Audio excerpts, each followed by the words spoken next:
Welcome to my channel Tanu's world. তোমাদের সবাইকে happy Holi জানাচ্ছি। এখন রাত 10:30। আমরা এসেছি আমাদের কমপ্লেক্সের যেখানে আমাদের আজকে হোলিকা দহন অনুষ্ঠানটা হবে, সেখানে আমরা সবাই দেখো আমরা অপেক্ষা করে আছি। আমার এগুলো না আজকে অনেক অভিজ্ঞতার আমি সম্মুখীন হলাম। আমাদের বাঙালিদের রিচুয়ালস অনুযায়ী আমরা জানি দোলের আগের দিন রাতে ন্যাড়া পোড়া হয়, অর্থাৎ বুড়ির ঘর পোড়ানো হয়। আমি সেটাই জানি, বাট এখানে আমাদের একটা মিক্সড কালচার। এখানে প্রচুর নন বেঙ্গলি, স্পেশালি মারওয়াড়ি, এবং তাদের একটা অদ্ভুত সুন্দর হোলিকা দহন একটা অনুষ্ঠান নেমেছি। এবার আমি বুঝে উঠতে পারছিলাম না যে এখনও হচ্ছে না কেন। সবাই আমরা ওয়েট করে বসে আছি। সবাই বললো না, একটা সুন্দর মহরত আছে, টাইমিং আছে, সেই টাইমে হবে। তার আগে দেখছিলাম বেশ কিছু লোক থালাতে অনেক কিছু সাজিয়ে একদম আমরা যেরকম মন্দিরে পুজো দিতে যাই সেরকমভাবে আসছে। সামনে একটা দেখবে তোমরা স্ট্রাকচার বানানো হয়েছে। স্ট্রাকচার মানে যেরকম করে আমরা বুড়ির ঘর পোড়ানোর জন্য বানাতাম ওরকম একটা বানানো হয়েছে। জাস্ট লুক, এটা দেখো তোমরা, এটা দেখতে পাচ্ছ একজন সামনে বসে কিছু একটা করছে। প্রথম দিকে আমি ঠিক বুঝে উঠতে পারছিলাম না ব্যাপারটা কি করছে।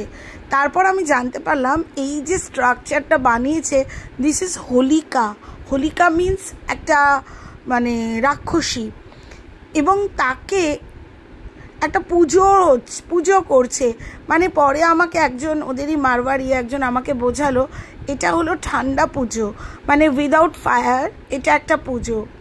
কারো কারো নিয়ম আছে যে এই সময় পুজো করতে হয়, আবার কারো কারো নিয়ম আছে এটাতে আগুন লাগাবার পর পুজোটা হয়।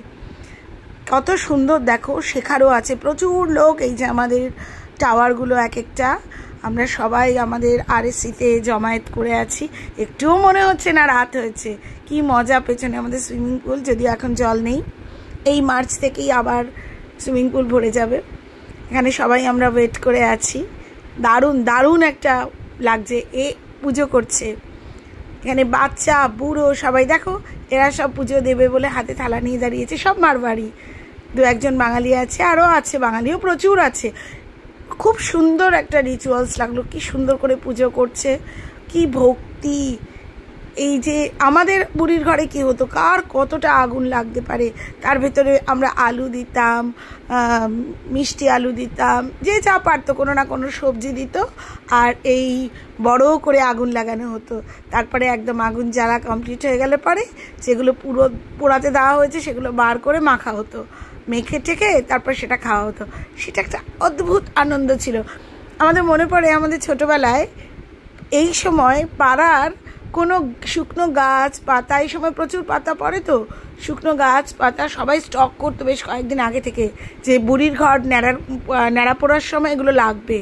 তার ফলে পুরো এরিয়া যেন ক্লিন, অটোমেটিক্যালি ক্লিন হয়ে যেত। এর পিছনে একটা সায়েন্টিফিক কারণও আছে, সেটা নয় আরেকদিন আলোচনা করা যাবে। দেখো এ আবার পুরো প্রদক্ষিণ করে করে সুতো বাঁধছে। কত রকম সিস্টেম, বাচ্চারা সব ওয়েট করে বসে আছে। কি যে ভালো লাগছিল ঠিক বোঝাতে পারবো না। তোমরা যেখানটা দেখতে পাচ্ছ এটা আমাদের টেনিস গ্রাউন্ড বা ব্যাডমিন্টন কোর্ট, ব্যাডমিন্টন কোর্ট। এখানে সবাই ব্যাডমিন্টন খেলে। পুরো শীতকালটা আমাদের এখানে ব্যাডমিন্টন খেলা হয়। আমরা তো শুধু দেখে যাচ্ছি যে কখন কি হবে জানি না, তো যা হয় আর কি। এই আগুন লাগানো হলো, এবার লাগানোর পর দেখো যারা এই মানে যাদের এখনের নিয়ম আছে তারা আবার এখন পুজো করছে। এবং অনেকের হাতে দেখলাম ছোলা গাছ। এই দেখো ছোলা গাছ, হাতে হাতে সব ছোলা গাছ রয়েছে। কারোর হাতে চাল রয়েছে, সবাই চাল ছুঁড়ে ছুঁড়ে দিচ্ছে। এগুলো মানে দিল্লি, মুম্বাই এইসব জায়গায়, গুজরাট এসব জায়গায় খুব হয়। আমার তো কোনো মানে আইডিয়াই ছিল না। এই জন্য জানো তো মিক্সড কালচারটাও কিন্তু প্রয়োজন। আজকে আমার তো মনে হচ্ছিল আমি কোথাও আউট অফ ক্যালকাটা আছি। কত কিছু শিখতে পারলাম, কত মানুষের রিচুয়ালস কত রকম। এই হোলিকা দহন কমপ্লিট হওয়ার পরেই ওদের কিন্তু হোলি খেলা শুরু হলো, এবং আমাদের সকলকে কিন্তু আবির মাখানো হলো। কি সুন্দর না? দেখো এটা এবার ওদের জ্বলছে, ভীষণ ভীষণ সুন্দর, খুব এনজয় করলাম জিনিসটা। আমি এই কমপ্লেক্সে 2 বছর হয়েছে এসেছি, মানে আমার এই নিয়ে 2টো হোলি, বাট লাস্ট ইয়ারও কিন্তু আমরা এগুলোতে ইনভলভ ছিলাম না। অ্যাকচুয়ালি অতটা ঠিক মনে হয়নি যাব কি যাব না, এবার মনে হলো যাই।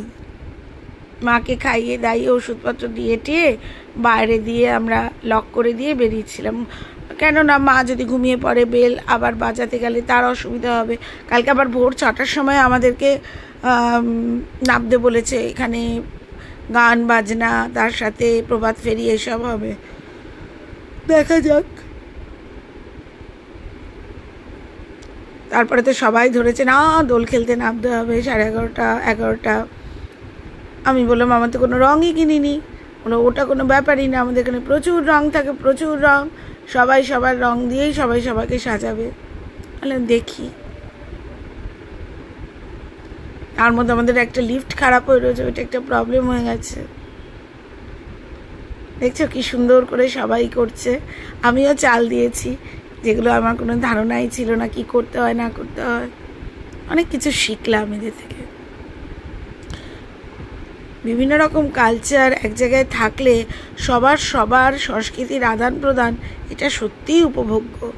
ওরাও তো আমাদের অনেক কিছুকে ওরা টেক আপ করে, তেমনি আমরাও নিলাম। অন্তত আমি তো খুব সমৃদ্ধ হয়েছি, আমি আর আমার মেয়ে দুজনে গেছিলাম, দুজনেই বেশ সমৃদ্ধ হয়েছে, অনেক কিছু জানতে পেরেছি। দেখো এটা কি সুন্দর করে জ্বালানো কমপ্লিট হচ্ছে, ভীষণ এনজয় করলাম ভীষণ। আর তোমাদেরকে দেখিয়েছি আমার ভিডিওর একদম সামনেই 2-3টে আন্টি, তাদের মধ্যে মাঝে যে auntie Debjani auntie, a very special women, very interesting and very smart lady, ভীষণ ভালো ভীষণ ভালো।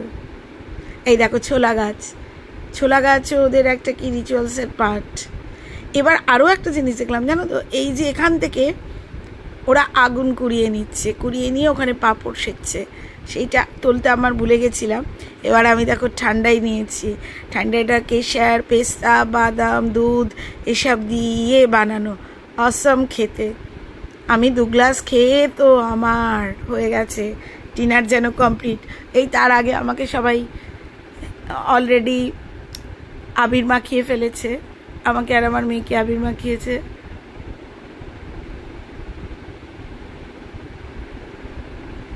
কালকে আবার তোমাদের সাথে দেখা হবে।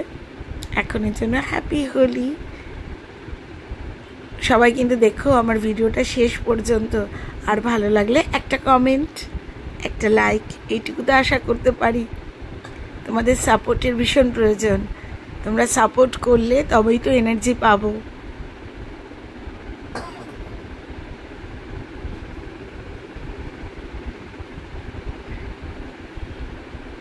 দেখতে পাচ্ছ এটা যে রাত হয়েছে, কেউ বলবে এখন রাত বাজে রাত 11:30 প্রায়।